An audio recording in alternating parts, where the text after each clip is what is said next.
Hello, everyone. Welcome to today's webinar. My name is Anu Sood, and I'm the Director of Marketing at KYC RCM and today's moderator. Today's webinar is on how to make KYC for AML compliance more effective. Now, specifically, we're going to be looking at what third-party data is available for document verification and due diligence when onboarding an individual. We'll also talk about what data you should check when onboarding a new business, as well as what you can check when you do a customer review due to a transaction alert. So there will be a product demo, so please don't be afraid to ask really specific questions about what information is available for your jurisdictions. As more companies or more organizations get onto digital onboarding, it's good to know what is available for your particular organization so you can make the decision that is right for you. So before I introduce our speakers, I'd like to know a little more about what is happening in your institution. So Nicole's going to launch a poll right now, and what we want to know is, how do you know your customer? So are you, one, you're fully prepared to digitally onboard customers? Two, we know what we need to, but are not ready yet. And three, is digital onboarding really that important? So go ahead and submit your answers. And then at this point, while you're answering your questions, I will introduce our speakers. So today's speakers are Charlie Heidlich, Amanda Dupont, and Benjamin Velasquez from KYC. So Charlie is a partnership manager, and I'm sorry, I think I just butchered everybody's name today. Charlie is the partnership manager for the Clear Suite Solutions, and he's responsible for the strategy and oversight of all technical partners within the corporate investigative arm of TR. He's based out of Washington, D.C., where he lives with his wife and dog, Henry. Amanda Dupont is a CAM certified licensed attorney. And since 2010, Amanda has worked exclusively in Thomson Reuters Public Record Solutions, where she works closely with both corporate commercial customers as well as TR's new product development team to help develop innovative solutions in the public records arena. Now, Benjamin Velasquez, sorry, Ben, joined KYC RCM almost 3 years ago and has been working as a solution specialist and supporting clients worldwide. Now, before joining KYC, he worked for various technology companies such as Microsoft Canada and Mexico, Dell, and JD Edwards. And so with that, I'd like to hand over the presentation to Charlie, Amanda, and Ben. Thank you so much, Anu. I very much appreciate it. Everybody, thank you for joining us today. My name is Charlie Heidlich. I am very much looking forward to walking through our conversation today.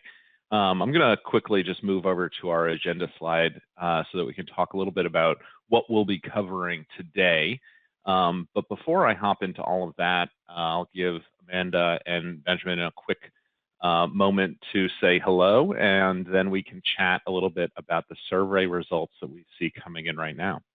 Yeah, excited to be talking today with you, Charlie. Perfect. Likewise. Looking forward to the demo. Wonderful. So we sent out the question of how do you know your customer? And we've gotten some really good results so far. About half of our respondents, about 44% right now, are saying that they're fully prepared to digitally onboard customers today. Almost an equal number, about 47, and these numbers are moving in real time as we get some more feedback, responded that they don't know that, they know that they need to, but currently are not ready yet to digitally onboard. And luckily for the conversation today, just a handful of people are responding with the question of whether digital onboarding really is that important. So today we're going to be walking through some actual solutions to digital onboarding. If you attended our previous webinar, it was definitely not a prerequisite for this conversation, but it did sort of begin to pose the question of what do we need to do. What we'll be discussing today is, now that we know what we need to do, how do we really do that? So the answer to your third option really is yes, it truly is that important. We are going to talk today a little bit about the Alessa integrated AML compliance solution in partnership with Clear, Thomson Reuters solution. We'll walk through some specific examples, demonstrate the solution within the Alessa software platform itself. And then we'll talk a little bit about convincing your team and showing your case as to how to really bring this to leadership to make sure that they understand the investment that they're making and the need for this. We'll finish up with some key takeaways that we want to really make sure that you're walking away from. And then, of course, we'll finish with some question and answer. Now, we do have our moderator, Anu, keeping an eye on our questions throughout the conversation today. So please don't hesitate to drop some questions into the chat box so that we can respond to those as effectively and as near in real time as possible. So the first question that we're looking to answer today is what identity verification tools are available? And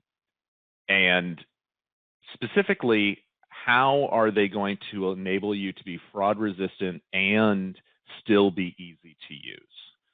So what we're looking at today is documentary identity validation. So this is what most institutions have been doing for quite a while. It requires a in-person presentation of a physical document. We'll talk a little bit about some of the limitations, or we've previously talked about some of the limitations to that.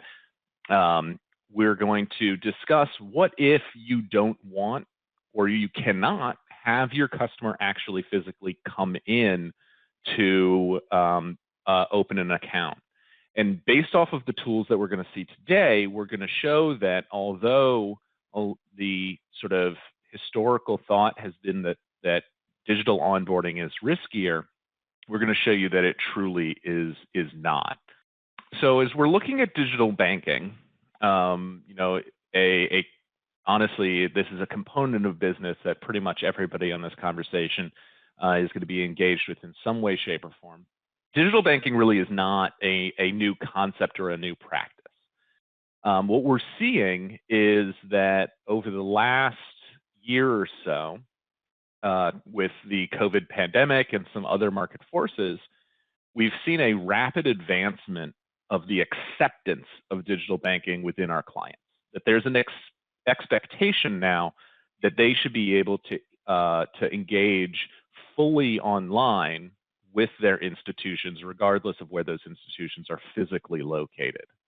Now, financial institutions especially, but really any customer-based market solution needs to adapt to be able to capture and maintain this business. You need to have a seamless and friendly online experience to be able to capitalize on this market, retain those clients that you have today, and to evolve to really realize the world as it currently sits today. So in-person account opening is really sort of a prohibitive metric right now. It's something that is, although sort of the old school way things have always been done, what we've realized really is that this is just not the best way to do things. Now, Amanda, I wanted to just sort of toss the ball over to you, see if there's anything that you wanted to throw in there on digital banking as sort of a new but not new concept, or anything I may have missed as a recap of our previous conversation. No, I think that makes complete sense. And I think what we're reminding everybody, right, is it's such a strange concept. What is digital banking? Really, it just means I'm using an app, I'm using the web to, in many instances where I'm thinking today for everyone on this call to be thinking about is account opening, that day one experience with the customer. How does that look for you and how are you doing it? And like you said, it is not happening face to face, whether I'm the smallest community bank, whether I'm online gaming, every environment, right, is really, how am I going to onboard that customer? And that's really where we're talking to, and how am I going to do that faster? and leverage technology to do that, and not necessarily look at a photo ID.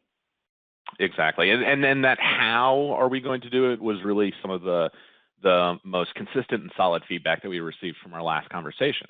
We had discussed that there was a need to do it, and it seems as if, especially from our survey results, that the vast majority of the people listening in today, all of you guys out there, agree with the concept that we do need to do this. What we're going to be exploring today is how do you actually affect that? How do you put that in place? And what structures do we have available to you to be able to sort of affect that change? So Anu, I'm going to toss things over to you for our next slide. Yeah, so while Amanda and Ben get the product demo started, I just want to remind people who Alessa is. So Alessa is an integrated AML compliance solution that offers customer due diligence, sanction screening, transaction monitoring, transaction screening, and regulatory reporting. And so our solution is not only used by banks, but also MSPs, fintechs, and gaming institutions. We offer a host of benefits, including the ability to integrate your data from various AML systems, so you can get a holistic view of your risks.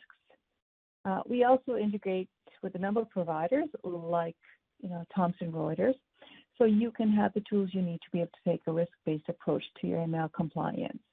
So, if you'd like to have more information about our product or about ClearID, you will certainly have an opportunity to ask your questions during the session.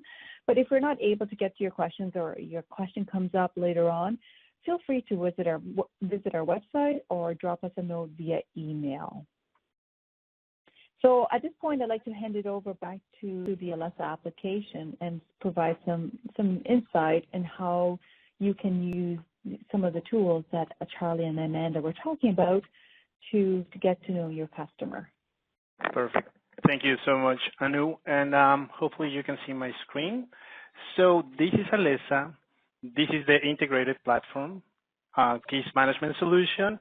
And also, this is where we're going to handle all the exceptions. So I'm going to start my presentation by just showing you this view. And this is probably the most typical type of view, the most common type of view that we want to see, right? So all the requests for identity verification hopefully went through and were successfully validated. So that is probably the normal view. But what happens if we are unable to verify the identity of a person or even of a business? So then that is probably one of the most important pieces of Alessa. And let me show you exactly what I mean by that. So right now, I have been assigned a couple of alerts, and these have been one for a person and one from a business. Those identities were not able to be verified or automatically verified. So this is the interesting part, because now with Alessa, we can automate this entire process.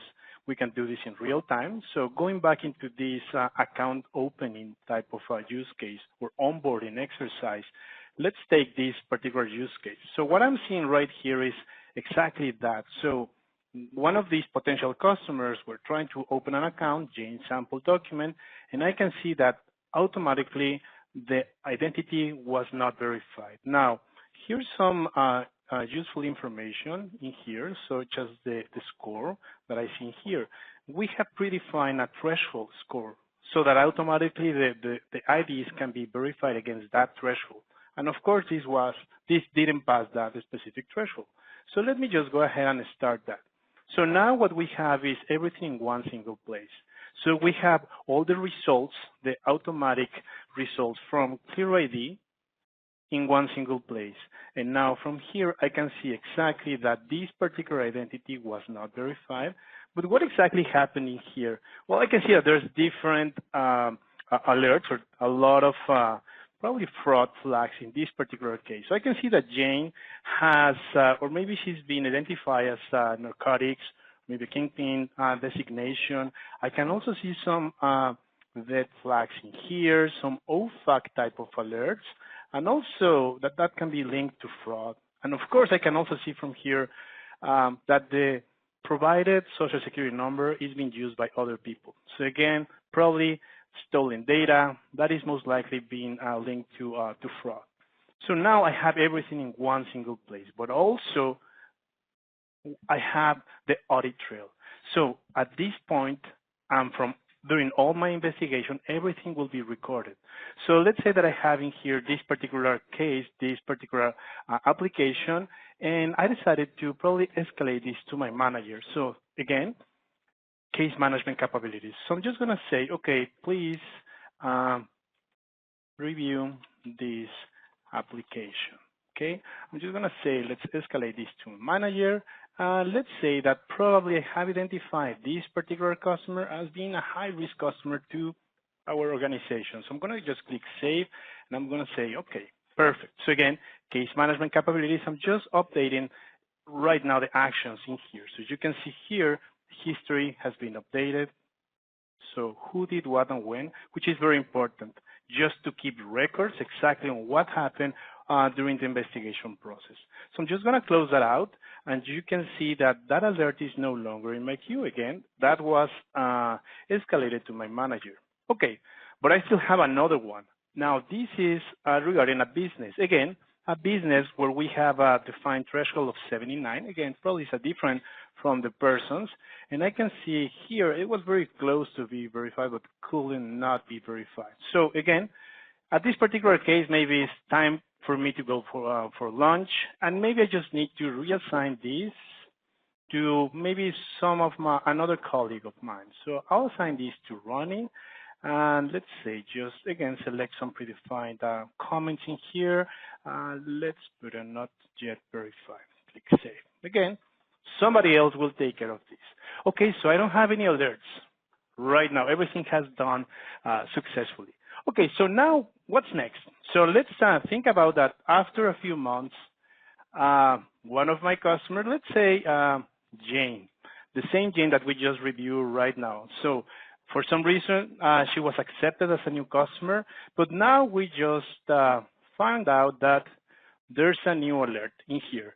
This alert is actually coming from our transaction monitoring engine. And this is very interesting because now from here, I can see exactly that Jane was flagged because of a specific action. So there was some velocity of transactions involved. There was some threshold surpassed into this particular suspicious activity.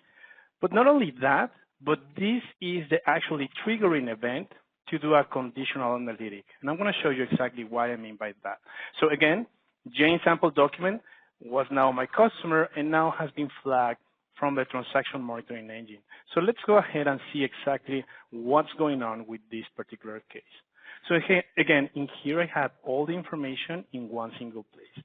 What is very interesting to mention in here is that now from the transaction monitoring perspective, I can also trigger based on the conditions, and those conditions can be predefined like in here. For example, again, if it's cash transactions above a specific threshold, or maybe this number of transactions within a specific period of time, we can trigger the clear risk informed report just to gather more specific details about this particular person. So again, we have our customer. Now it's Jane, is a customer, has been flagged again for these suspicious activities, right? So, and because of that, not only the transaction monitoring alert was generated, but also what we can see here is the risk informed report is now being presented to us. So from here, I can take a look into all the different sections or the summary of this particular report, where I can see that this is the overall score for this particular customer. I can see some details. And now, again, it's not only that specific transaction monitoring alert, where I can see from here, there's multiple aliases, multiple date of births. I can see that there's some healthcare fraud involved with Jane in the past. I can also see that there's some arrests going on with her, so OFAC reports. So again, records in here. So probably we shouldn't accept it, Jane in the very first place, right? But the most important part here is that, yes. It's Amanda. I just wanted to jump in to share a little flavor of what's happening, because I think we want to kind of paint the picture of what you just did here, because it's pretty impressive to think what you're doing in your platform, everybody. It's not the fact that it's just transaction monitoring happening. It's not the fact that there's a, case management software, but you basically through a click appended in public records data tied to a person or business. And that usually, everybody, is a very manual process today. We're going to go under the hood and show you a lot more of what's happening in this kind of plug-and-play environment. But when we're talking about digital banking, digital KYC, digital onboarding, Benjamin's walking you through it in the sense that I need to know some information on a person or business. Is there anything happening in their public records footprint that would leverage more insight on this alert? Think about it, right? Do they have a new criminal record? Did they just go out of business? Did they file bankruptcy? Are they under government investigation? These are the components you're kind of picking up here to essentially give you enhanced due diligence right on the fly on the subject. And I just wanted to help kind of explain all of that. We'll go deeper into it here, but it can almost be missed, as you're seeing all this information pour at your fingertips, everybody. Absolutely. No, thank you so much for highlighting that. So yeah, okay, so let me just go back into here. So again, we have all the information in one single place. Even from here, I can also check the report, the risk-informed report, right? So all the complete report, I can have it right from here. Let me just go back and then continue. Now, again, everything goes into consistency, right? So we have the history, so the audit trail at every single point in time. And let's say that as part of the investigation, I can add any comments. So maybe we need to investigate this further.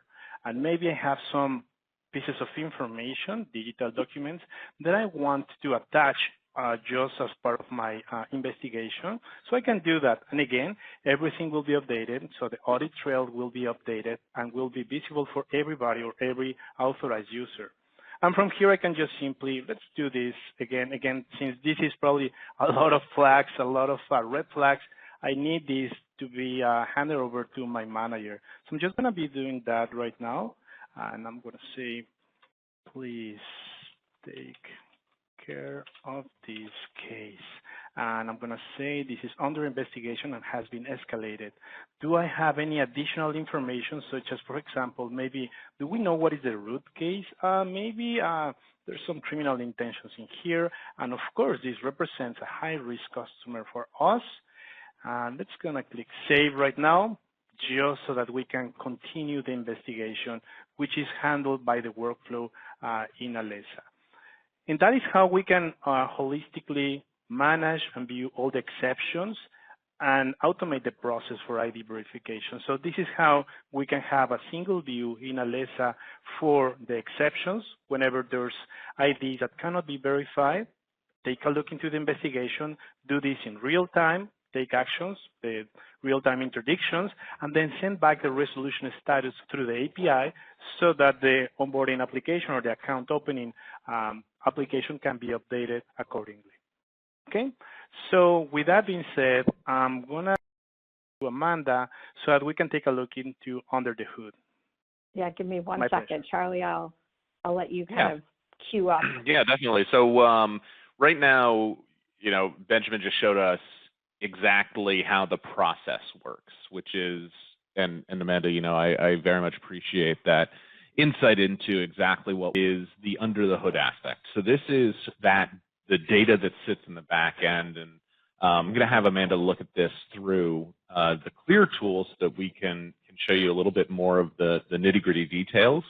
But this is really a good example of everything that you can do and everything that you can see that you may not necessarily know that you can see today, and may not necessarily be aware of what actually exists back there.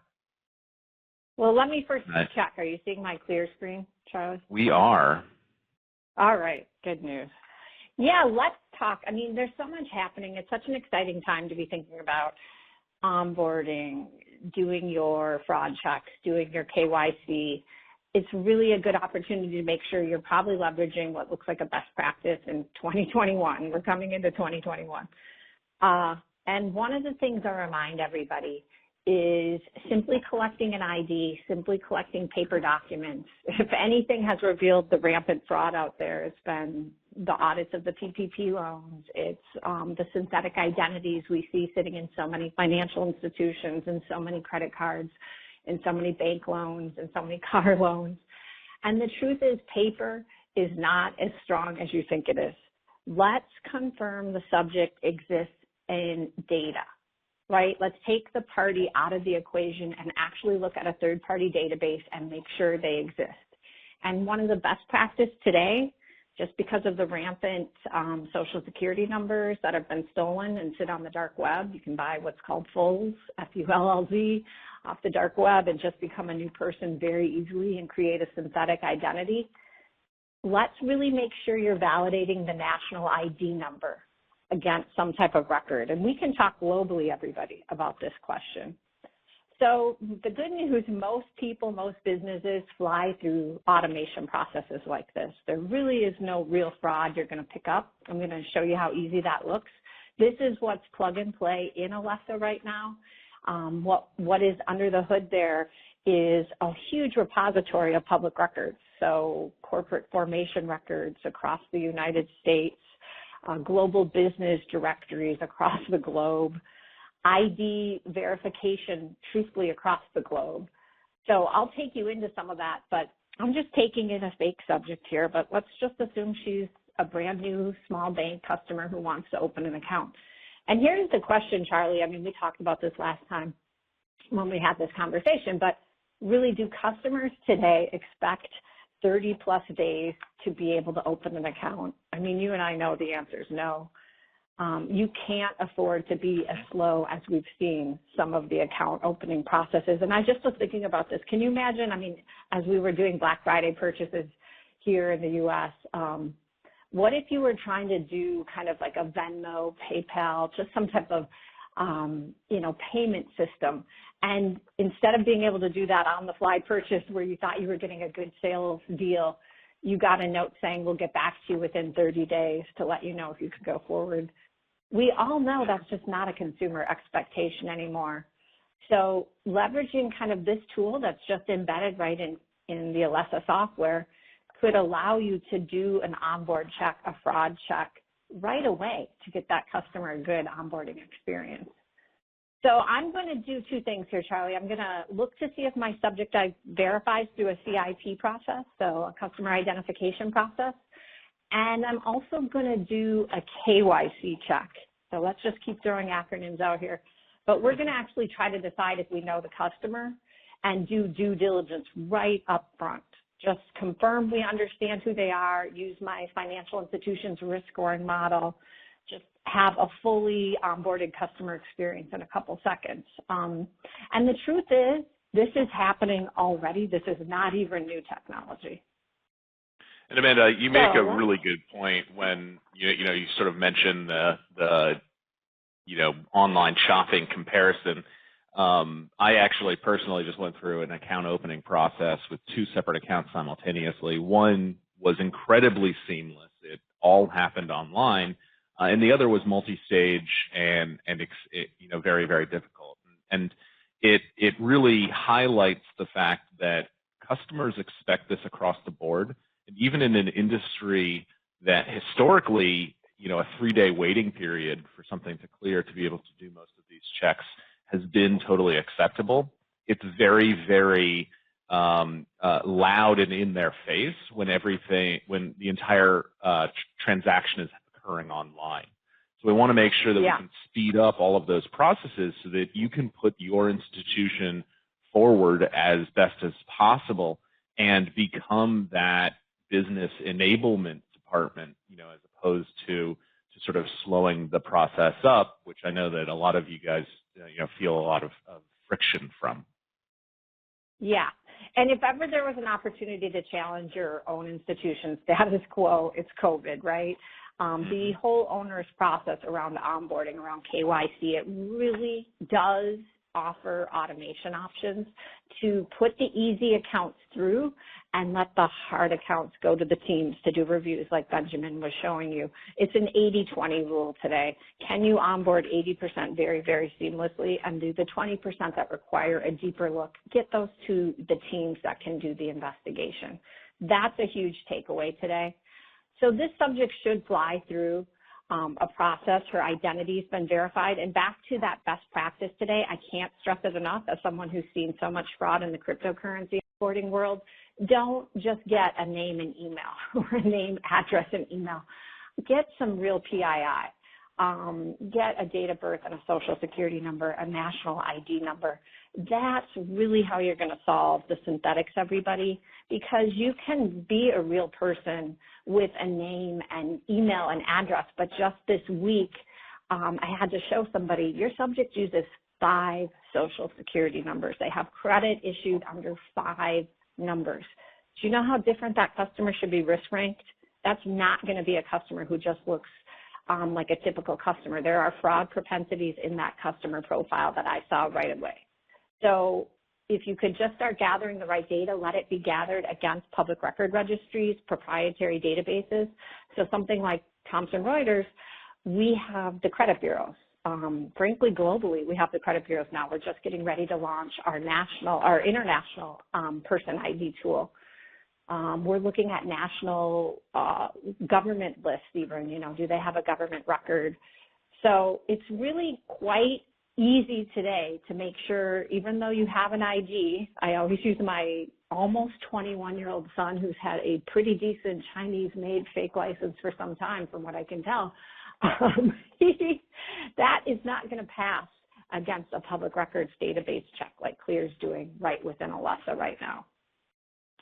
So all her data matched. She's 100% matched. There were no red flags picked up on this customer. And I'm also doing that secondary step I could do in Alessa as well. It is a KYC check of who the subject is. Does she have bad and good data? Do I know what she does? Does she have assets? Can I look into source of wealth? Believe it or not, this is instantaneous data today. And when I run a company, you're going to see how important that is. Who's in the company? What does the company do? Do I know what the company's NAICS and SIC codes are? Have I verified it in a public corporate formation record and a website check? That's 15 seconds, and we'll gather the records. We'll get the documents right into the software for you too. And that's something, again, that I just think anyone listening to this has to understand. This isn't hard. This is actually, hey, I want to turn in my case management software the tool to gather information to do a KYC and an ID check on person and businesses. So here's a good actor, right? This just looks fine, right, Charlie? Nothing's kind of jumping out at us as a problem on this one, but let's give you a few more flavors of what might look problematic. And let's envision everybody, and I'm just going to use, I hopefully ran a couple of these before we jump down here, so you wouldn't see me mistype everybody. Something I'm notorious for. And I'm just going to see if I can find, otherwise I'll just do a quick edit. Let's just do an edit here. But I'm going to do something different here this time. I'm going to, and this is part of the magic of software, I can make a rules-based approach that my institution uses everywhere. It can be put across the board. Every new account gets the exact same screening, the same analysis. There's no what I call going down rabbit holes by investigators for no reason. If that isn't part of your risk analysis, then no one's going to do that. Now this particular look is going to take this same fake subject and show you a much different look at what picked up. I just built different definitions behind the scenes here. And that's what's so nice about this. Anu, you had asked us a really good question. It came up in the last webinar where we were kind of introducing the concept to everybody of instant data, instant identity verification tools, and KYC tools. How do you know what to get? Maybe I'm a small bank in Colorado. Maybe I'm a casino outside the U.S. The list can kind of go on and on. We have and would advise you on a pick list of data options, right? The credit bureaus, daily utility hookups, driver's licenses in some states, but not in others. And guess what? A driver's license doesn't have your social security number on it. And you're really trying to see if the subject owns that social today. More and more that's becoming an issue. So now my friend Jane, suddenly her true flavor has been revealed, everybody. She turns out she's on OFAC. She's using all fake data. Her identity is not verified. And I can tell you, having seen a lot of the fake subjects coming in the door, frankly, they got PPP loans too, they don't pass through a CIP process. Even if they had produced a passport or a photo, I would have been able to say, look, there's just no data to validate them in any kind of third-party records. And what's more, you know, if we go a little further on her, let's pretend we were needing to know risk. And this really becomes important in transaction monitoring because this is, again, something that Alessa can just turn on for you. This is telling me through a point system, the higher the points, the riskier the public records and proprietary records are tied to the subject. This is telling me to really pause. And we read the records too, which Benjamin showed you by showing the report, to say, look, there are criminal records tied to fraud on this subject.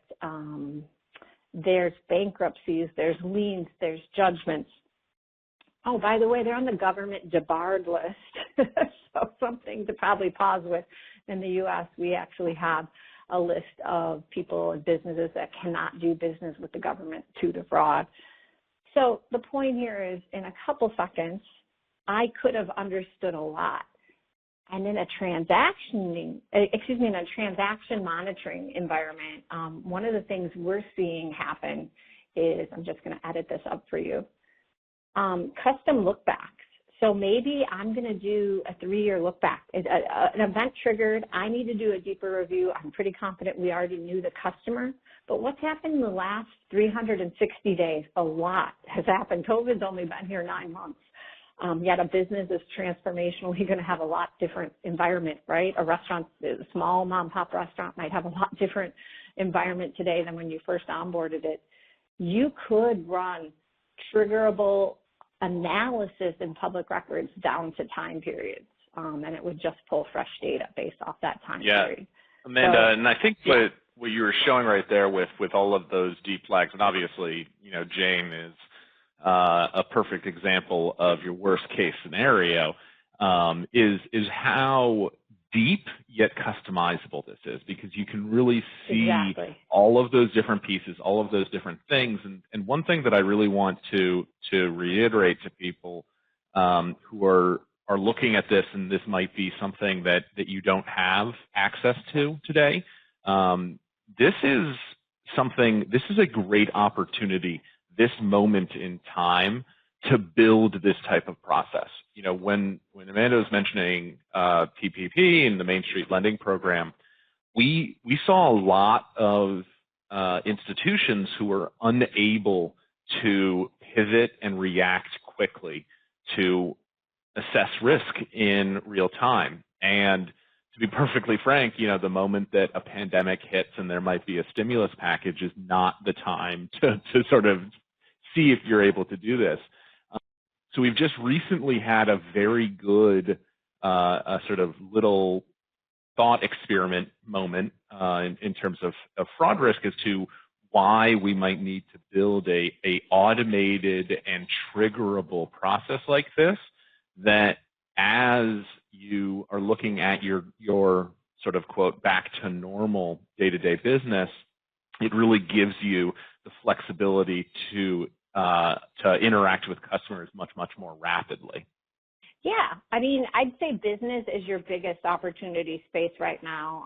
It seems very, very documentary based, in my opinion, and watching somebody tell me their process really is to use Google and just to hear how long it takes, right? I really do hear that, Charlie. You know what? We spend all day trying to onboard business customers and grab all their records, and we're asking them to send in all sorts of records. That's something we hear all the time. And so if you could have a step one that just basically lets you, I'm hoping I'm typing right. We'll know in a second, everybody. But if I just took a scenario where I said, I'm going to take the business and its legal address and just try to validate that it exists, and just grab all the source records on it and do a KYC check simultaneously. And by the way, figure out who the principals are, do my CIP check on my principals, which is required under the new beneficial ownership rules. This took seconds, not even 5. And I want to start by talking about what I picked up. And I try to show good examples because truly, of course, I see the bad companies, the fake people, the fraudsters. Of course, I see that. But most of the world is not that. So I want you to get the flavor of your onboarding and getting businesses in the door. You are not being business prevention, right? You're helping your financial institution grow. And this company exactly. It's not just knowing the bad guys, it's knowing your customers, the good ones, and making sure that you've got very high confidence in the customers that you do have. That's exactly right. So this is just, I'll just take a couple more minutes showing clear here to everybody, but, just seeing they have corporate formation records. They are sitting in Dun & Bradstreet, a very well-known business record. They have a tax ID. I picked up their federal employer identification number. All of these source records are just something Alessa grabs, right? They're just going to go document with a time date stamp that you have passed a smell check that a company anywhere in the globe has verification records on it. But it could go a step further, and again, this is something Alessa is doing. It could do that, what does the company do? Who's in it? Is this a risky business? Is it an MRB? Is it an MSB? Let's read the actual classification codes in the records we just picked up. So this is very clearly looking to be industrial-based business. It makes sense. I can see its NAICS codes. I can see its registered agent. I can see its website. This is just a small business in California. I could pick any number of businesses. There are 300 million businesses embedded in Clear behind the scenes, and they're global. And that's all something Alessa gets, including who those principals are. You have to be asking who your beneficial owners are, but just to be able to go do that quick ID check through a seamless system like this, Charlie, this really is where we want everybody to understand when we say digital onboarding, when we say digital KYC, it's such an overused phrase. It has no real definition, right? We talk about this all the time. You listening in have to be asking, if I hear this phrase a lot, what's it actually achieving for me?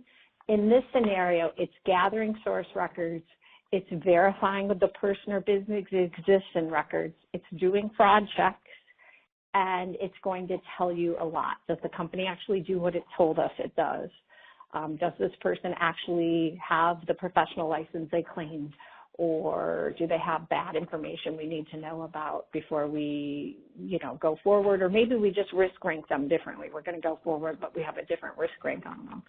These are all things you could do today, leveraging kind of Clear built into the Alessa platform.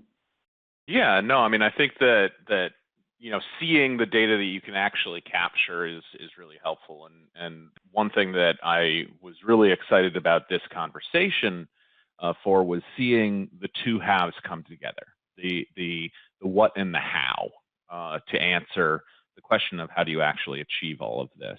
So, I've stopped here on our key takeaway slide, and I just sort of wanted to hit on these points before we switch to any questions that we may have received from the group. But I think it's important to understand that COVID didn't cause this. It definitely sped it along, but it's also not going away.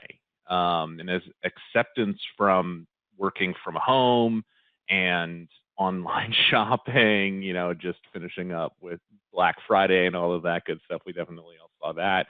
Bank from home is now really required as well, and experiencing friction to that process is really problematic, and that goes for both people individually as personal clients, but also for the organizations that they represent. When you're reviewing your AML solutions, ask if your solutions can do automated KYC and KYB. If they can, in real time, in triggerable events, know your customer, know your business, do IDV checks, identity verification checks, and risk checks. Institutions are still going to need to know who you're doing business with, so it's a really important question to ask consistently and repeatedly. How do you know your customer? And how are you doing that process? And is that a process that is manageable, repeatable, and scalable in a fast and rapid way? As we've seen that this world sometimes requires us to move very quickly and make sure that we're all set. All right, wonderful. So thank you, Charlie, Amanda, Ben. Everyone, for those who stayed on the line, thank you very much for staying a little extra few minutes. And we really hope that you found this useful. Again, if you have any questions, feel free to email us. We'd be happy to answer them. And on behalf of the team, thank you very much. We hope everyone is doing well, and we look forward to hosting you at our next webinar. Have a good day.